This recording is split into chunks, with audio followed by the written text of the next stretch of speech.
We have some stand-up coming at you for a few acts. Next up, we're going to hear some liberation comedy featuring Pedro Silva.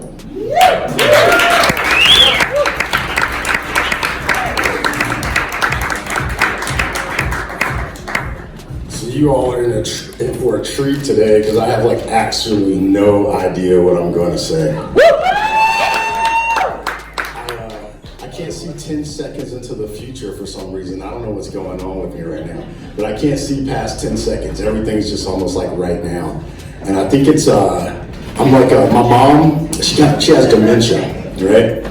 And whenever I call her, I ask her how she's doing, and she just says, I'm just here, and it's now.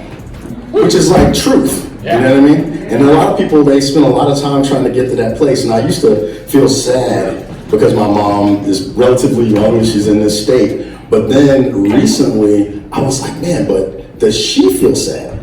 Or is she just enjoying herself? And so I decided I would try to get into this space and just kind of be in that same sense of like, I'm just here now, like my mom is. So like the other day I called her and I was asking her, you know, what she was doing. And then all of a sudden I heard her fussing at somebody. And she goes, what are you doing over there looking all stupid? And she was talking to another resident at the facility where she lives. And I said, Mom, who are you calling stupid?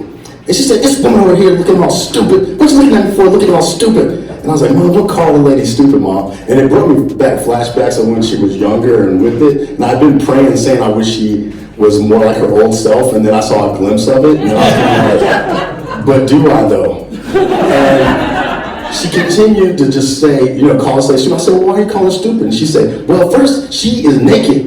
And I was like, oh, no. And I was like, she's naked. She was like, yeah, she's looking at me all stupid. And then I said, well, Mom, don't call her stupid. Let's just, you know, let's talk. And I started telling her a little bit about what was going on in my life. And I knew she probably wasn't going to remember, but it made me feel good. So we started going, talking for a few minutes. And then all of a sudden she goes, why are you crying? I said, what are you talking to? She said, this lady over here. What's wrong with her? Why is she crying? And I said, who is it? This lady sitting over here naked? And I was like, I think she's crying because you just called her stupid. And then she was like, I didn't call her stupid. Why would you say I'd do that? I wouldn't do anything like that. And I was like, wow, this is just like when I was growing up. It just shrunk into smaller segments of time. So then I said, okay. And I was like, okay, well, you know, comfort her, Mom, you know, take care of her. And then I said, well, you know what, Mom, have you been reading books lately? Because the last time I was with her, I had her read for like 45 minutes. I realized she could still read. And so I gave her this self-help book, which actually was talking about like how she was. And she was reading it, and she was going on, and for like 45 minutes, I felt like I had her back. And I was sitting there, and I had little tears in my eyes. And at one moment, she had a little tear in her eye. And we were just spending this moment together. And so I told the nurses, I was like, can you give her as many books as possible so she can just keep reading? And you know, you always want that little hope. So I was hoping something may arise. And so I said, Mom, are you still reading books? And she was like, reading books? Why would I read books? I got all the smart stuff. And I said, you got all the smart stuff? She's like, I don't need books, I got all the smart stuff in the smart stuff is in my, I'm like, brain? Yeah, in my brain. I got all the smart stuff in my brain. I don't need books. I'm smarter than the books. And I was like, wow, this is amazing. Like, memory didn't sustain itself, but ego did. And I was like, wow, how does that work? And so I've been kind of tripping lately, where I've been thinking like, well, I could do all these different things in my life. I could try to achieve all these things or whatever it is that I think I'm trying to do. And at some point, maybe I may be in the same situation as my mom. And I might not remember 10 seconds ahead of me. And so I've been kind of making it a spiritual practice recently, where I'm just like, I'm not gonna go too far into the future. I'm just gonna hang out in here, get about 10 seconds out, that's about it. So it's been like this weird, when I first thought I would come out here, I was gonna tell you, I was like, there's no guarantee laughs happen. You know, there might not be any guaranteed laughs happening today.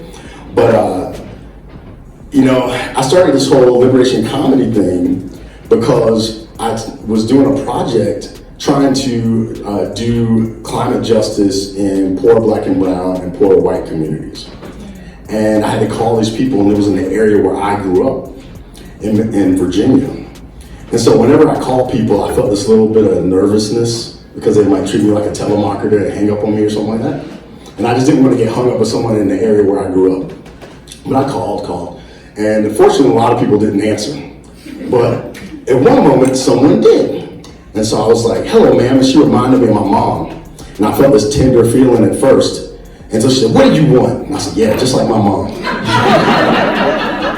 And then she said, I said, well, I'm calling to just see what your thoughts are about climate justice. And she was like, climate justice? And I said, yeah, I wanted to know how you feel about your local politicians' response to climate justice in your community. And she was like, why are you asking these questions? I said, it's about the future of the earth. And she was like, I don't give a damn about the earth. And I was like, whoa. And I started shaking on the inside, kind of like when I was hanging out with my mom. And I said, this is too close to home. And she said, why would I give a damn about the earth? And I said, well, it's the earth. And she said, well, the earth hasn't been good to me. I don't give a crap what happens to this planet. And I was like, oh, and I was like, what about future generations? I don't give a damn about future generations. And I was like, okay, I was really like shaking. Or as my daughter said, I was shook. And I said, okay, ma'am. And I was just like, really like, just kind of shaking, And I was like, I said, well, and she's like, don't you ever call me again. Which also reminded me of my mom. And I was like, okay. And then I got off the phone and I was so shaken. I was like, I still got like 1,000 calls to make. I did not want to call like another person. And then I sat there and I started meditating, and I was trying to get myself centered. And then I asked myself a question. I was like, should black people care about climate change? And I thought about what that lady said. About the planet hasn't been good to me, this earth hasn't been good to me, all of those things. And then I started feeling like, maybe they shouldn't. And then I had this opportunity to engage in this project called Yes and Laughter Labs. And the part of the project was you had to take something that was serious and make it funny. And so I started thinking about this climate justice thing with this lady. And so I started, okay, I'm gonna do it. And I got in contact with Philip Ogren here, who's one of the comedians tonight, and he gave me an opportunity to get on stage. And I decided that at the project, which maybe y'all think is funny, the people at the Comedy Project did not think it was funny, but maybe you will. So I made this plan that, I made this whole skit. And in the skit, it was this app called the Wayback app. And the only thing it could do was let you call yourself in the past. And you could only call BIPOC folks, which is kind of weird, but anyway, it made sense when I was making it at the time. And the earth was in this like desolate situation, and they said, you know what? The only thing that's gonna save us is BIPOC people. They gotta use this app, they gotta call them their past selves, make them care about climate justice, and then they'll save the planet. And then every time they would call a person, the person would be like that lady, and they'd be like, why should I care about this planet? And then they would come up with this whole idea of like, this is why you should care about the planet. And then they would go back and forth, and I was like, yes, it's gonna be comedy gold. And in my imagination, I was gonna get like Kevin Hart to be a part of it. And he was gonna like, play himself in the future, play himself in the past. And I was like, man, this is gonna blow up. It did not blow up. The planet might blow up, but my comedy skit did not blow up. But I decided to stick with comedy anyway. So one of the other like side effects of trying to be in this moment is I've been like super reflective. Like whenever I meditate, I try to think about all the things that kind of distracted me from being in the present moment. And a lot of it has had to do with like parenting, the way I was parenting. And one of the reasons why I thought I might not even be funny at all tonight is because right before this session, I was on a call with BIPOC folks on this whole reparenting thing, where we had to do like this meditation on like things that happened that we wish we had when we were a kid and all this other stuff. And I was like, oh man, I wrote in the chat, yeah, my comedy's gonna suck tonight. And one of them I was thinking about was like, you said my name is Pedro, so I gotta wrap it up in a second. My name is Pedro because my dad was an immigrant, and he gave me his name. And one of the things is I didn't grow up with him. So we didn't really have much time to talk about how I was gonna be. But when I got older, he started telling me about all the ways I wasn't who he thought I would be. And one of the things he didn't like about me is at the time I wanted to be a hairstylist. And he was like, huh, hairstylist? No son of mine is gonna be a hairstylist, because he had, stereotypes. And he told me, I didn't bring my sperm all the way from Cape Verde for my son to come here and be a hairstylist. And he wasn't very enlightened. And so he said, he had this fear that I was gonna be gay. He already thought I was gay. And he said, now I know for sure. So he was having a problem with it. And then I said, well, Dad, if I am, you had no say because you weren't there. And he dealt with that okay.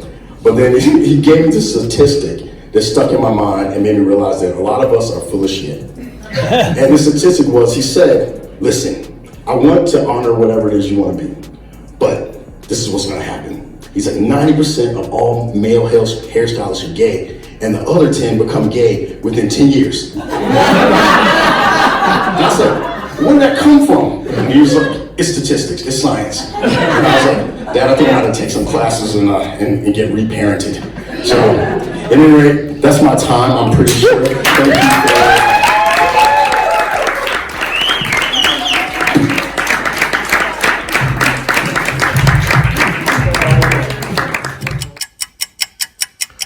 Hello. May I speak to Mr. Harris? Mr. Armand Harris. No. Don't hang up. Mr. Harris? This is about saving the planet. Mr. Harris, don't hang up. Mr. Harris, we're all gonna die. Why? I'm such an ass. Hey, Puka, don't hang up.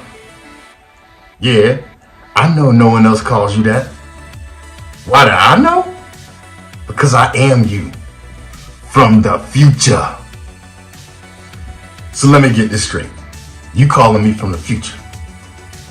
If you calling me from the future, what's tomorrow's lotto numbers? Save the planet? Man, do you think I care about this planet? This planet ain't done nothing for me. I don't care if the planet is burning. You know what I gotta say about that? The roof is on fire. We don't need no water, let the burn. Believe me, I understand how you feel. After all, I used to be you. Yes, you do have grandkids. No, they do not like you. Because you act like you, and you now act like me. And who I am now is worse than who you are then. So what I'm trying to tell you is we need to fix this planet then so that I ain't got these problems now and everything is better for everybody forever. Yes, I hold. Hold on for a second. How are you even calling me? The Wayback app? What is that? So you mean to tell me they invented a time machine app and the only thing you can do with it is call me and tell me to help fix the planet? Help this make sense to me.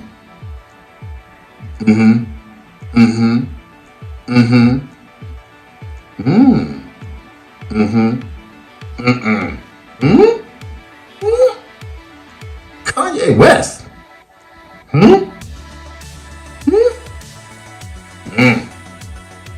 Should have seen that coming. So what do you need me to do? I think I can do that.